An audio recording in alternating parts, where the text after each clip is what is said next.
You already felt it before anyone told you what it was. At the gas pump, at the grocery store, in that quiet moment when you looked at your bank account and thought, something is wrong, but I can't explain exactly what. That feeling wasn't anxiety. That was data. And today, we're going to show you the math behind it. The real math. The kind that Goldman Sachs put in a private note to its wealthiest clients. Not a press release, not a tweet, a private note. And what that note said should be sitting at the front of every American's mind right now. 10,000 jobs. Gone. Every single month. For the rest of this year. Not layoffs from some failing startup. Not cuts at a company that made bad decisions. 10,000 jobs, month after month, from an oil shock that most people think is someone else's problem. Here's what nobody is telling you. It probably isn't someone else's problem. And by the time this video is over, you're going to understand exactly why. And more importantly, what you can actually do about it before the math catches up with you personally. Stay with me, because the first thing I need to show you will change how you read every economic headline for the rest of your life. Most people hear oil shock and picture roughnecks in Texas, drilling rigs, pipelines. They think, okay, energy sector problem, not my problem. I work in retail, I work in healthcare, I work in an office. Oil prices don't touch me. That is the exact misconception that makes this dangerous. Oil is not just fuel. Oil is the circulatory system of the entire American economy. It moves your food from the farm to the shelf. It heats the warehouse where your Amazon order sits before it ships. It powers the trucks that stock every Target and Walmart in the country. It determines the cost of the plastic in your phone case, the fertilizer in your cereal, the asphalt on the road you drive to work. When oil goes up, everything gets more expensive to produce, ship, and sell. And when everything costs more to produce, ship, and sell, businesses do one thing before they do anything else. They stop hiring. That's not a theory. That's what Goldman's economists modeled out, sector by sector, dollar by dollar. And what they found was that the damage doesn't stay in the energy sector. It bleeds. Leisure and hospitality, 5,000 jobs a month, gone. Retail trade, slowing fast. Manufacturing, pulling back. Education and health services, contracting. These are not oil jobs. These are the jobs that regular Americans depend on. Wait staff, store managers, factory workers, home health aides, teachers' aides, the people who keep everyday American life running. And here is where the math starts to get uncomfortable. 10,000 jobs a month sounds like a manageable number. It's actually designed to sound manageable. Let's do what nobody in these reports bothered to do. Let's run it forward. 10,000 jobs in January, 10,000 in February, 10,000 in March. By the end of 6 months, you're looking at 60,000 jobs that no longer exist. By the end of the year, the number crosses 100,000. And that's Goldman's baseline scenario, the one where nothing gets significantly worse, the one where oil prices stabilize, the conflict doesn't escalate, the Fed makes the right calls. We'll come back to whether the Fed is making the right calls, because that part of the story is the one that should actually keep you up at night. But first, I want you to meet someone. His name is Derek. He's 41 years old, lives outside of Columbus, Ohio. He worked in logistics management for a mid-sized distribution company, the kind of company that moves goods from regional warehouses to retail stores across the Midwest. Not glamorous, stable. He'd been there 11 years. He managed a team of 14 people. He had a 401k, a car payment, a mortgage he refinanced in 2021 when rates were low, and about $6,000 in savings. Derek was not worried about oil prices. Why would he be? He wasn't in the energy business. What Derek didn't understand, what most people in his position don't understand, is that his company's entire cost structure ran on diesel fuel. Every truck in their fleet, every refrigerated trailer, every overnight shipment. When diesel crossed $5 a gallon, his company's operating costs jumped by nearly 18% in a single quarter. The CFO sent a memo, headcount review. Derek's department was considered back office adjacent. His team of 14 became a team of 9. 2 of those 5 people had been with the company longer than Derek had. Derek wasn't laid off. But 3 months later, in the next review, he was. He had $6,000 in savings. His mortgage payment was $1,840 a month. His car payment was $490. His family's health insurance, now Cobra, was $1,100 a month. Do the math. Derek's savings were gone in under 2 months. Not because he was irresponsible, not because he made bad decisions, because a shock in a market he had nothing to do with reached through the supply chain and tapped him on the shoulder. Derek's story isn't unique. It is, statistically, about to become far more common. Now let's talk about why this time is genuinely different from the last time Americans went through a major oil shock. In 2022, when gas prices hit $5 nationally after Russia invaded Ukraine, the labour market was a completely different animal. Employers were competing for workers. Companies were posting signing bonuses for warehouse jobs. People had leverage. If your company cut your hours, you walked down the street and found another job that afternoon. That leverage is gone. Job growth has slowed to a pace not seen since before the pandemic recovery. The unemployment rate, already creeping upward, hit 4.4% in February, and Goldman now expects it to reach 4.6% by the end of the third quarter. That doesn't sound dramatic, but think about what that number actually represents. It's the direction, not just the level. The direction is up, and it's accelerating. In 2022, workers had bargaining power. Wages were rising fast enough that even with gas prices climbing, most households could absorb the hit. Today, wage growth has stalled, particularly for lower-income workers, who are precisely the people with the least cushion to absorb another financial shock. So let's be honest about what this moment actually is. You have a labour market that was already weakening, a consumer base that was already stretched thin, a household debt level that was already near record highs. And now you're pouring an oil shock on top of all of it. A recent analysis by economists at Stanford found something that should be making national headlines, but isn't getting nearly enough attention. The increase in gas prices could be large enough to completely wipe out the benefit of the tax refunds that came from last year's tax cuts. Read that again. The money the government put back in your pocket, gone, absorbed by the gas pump. For lower-income families, the calculus is even darker. They spend a higher proportion of their income on energy than wealthier households.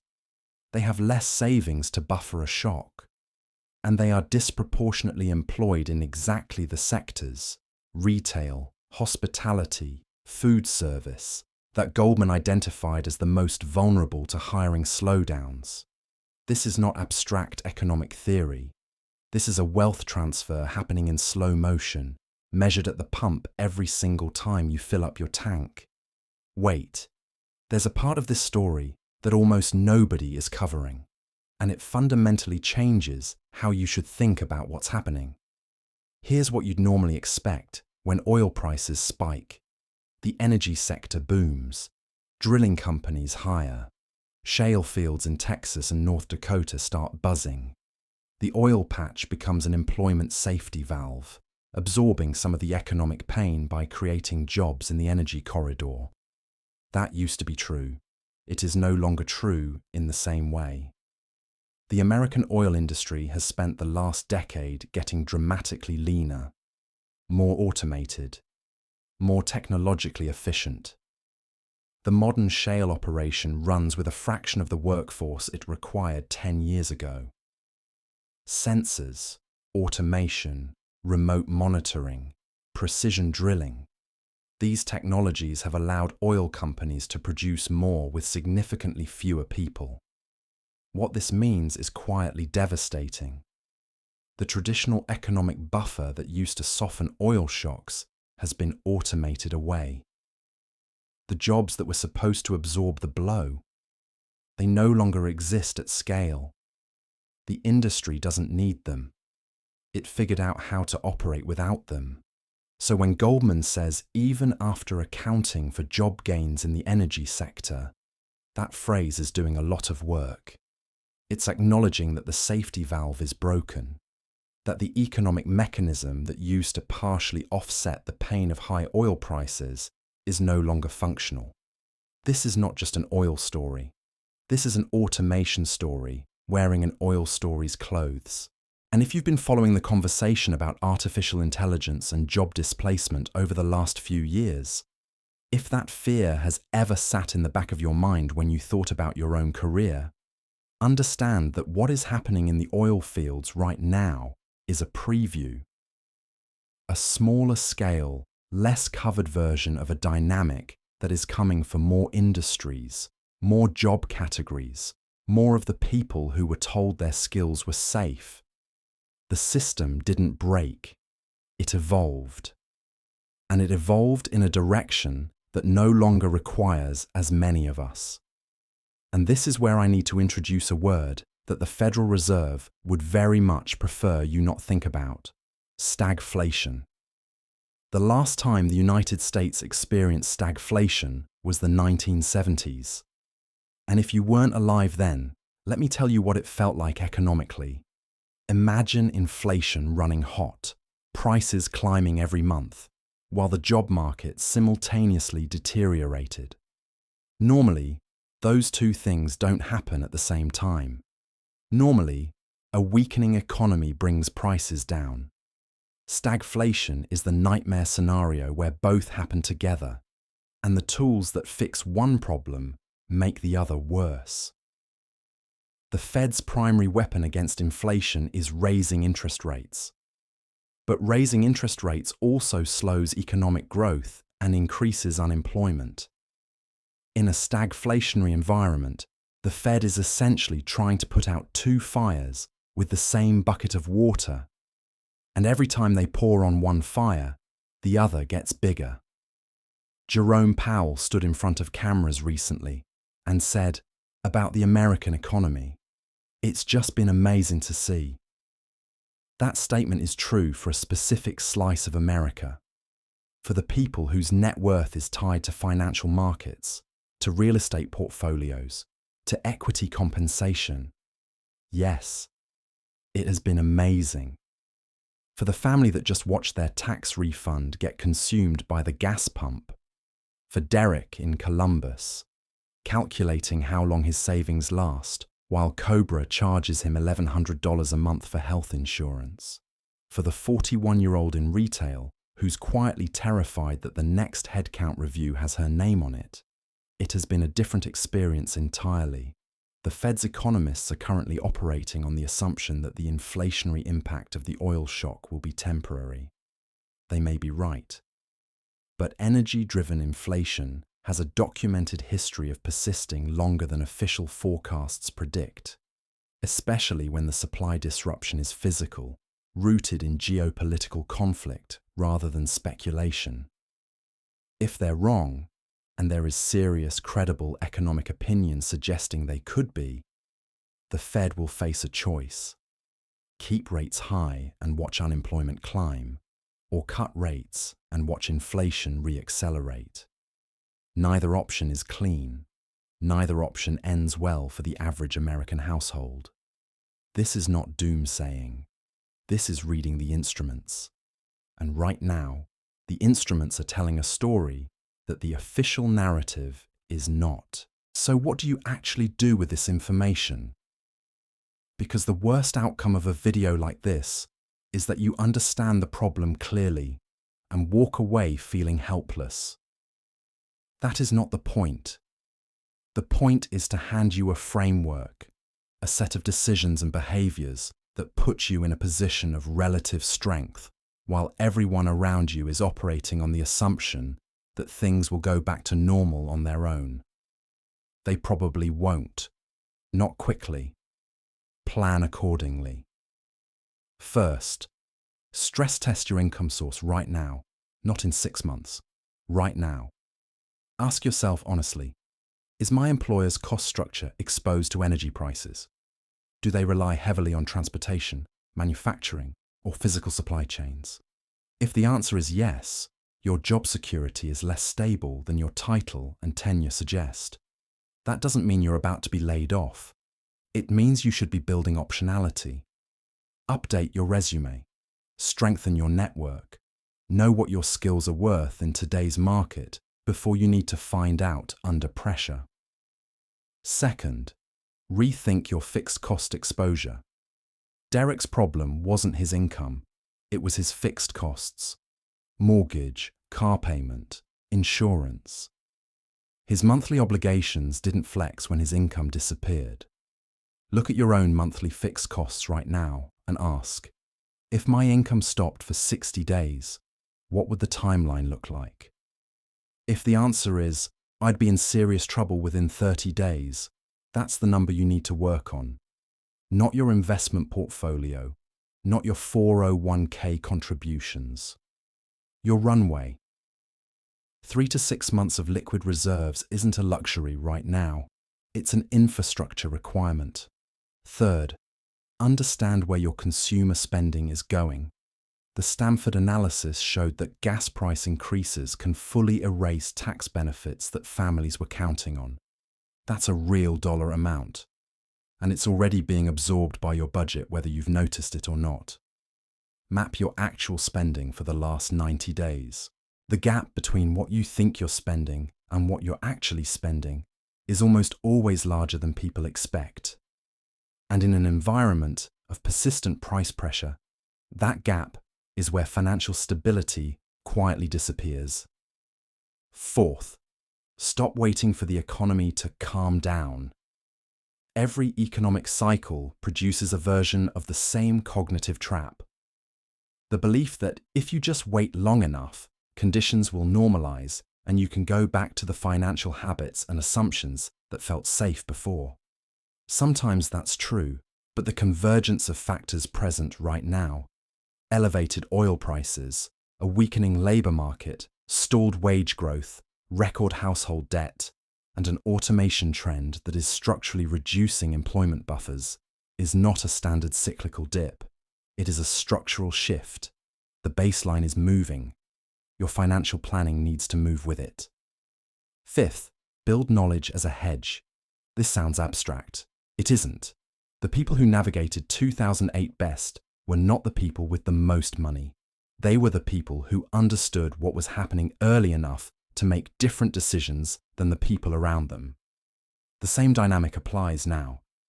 Understanding that this oil shock is hitting a labor market that has already been structurally weakened, and that the traditional employment buffers are less functional than they used to be, puts you in the small percentage of Americans who are operating with accurate information. Use it. Here is the final thing I want to leave you with, and this one matters more than any of the statistics. Most Americans who are struggling financially right now have been quietly told by the economic environment, by the media, by the gap between official optimism and personal experience, that their struggle is a personal failure, that the economy is doing well, and if you aren't, the problem must be with you. It isn't. You were handed a system that has been quietly shifting the terms of the deal for decades, a system where wages grew slowly while asset prices exploded, where the cost of housing, education, healthcare, and childcare outpaced income growth for an entire generation.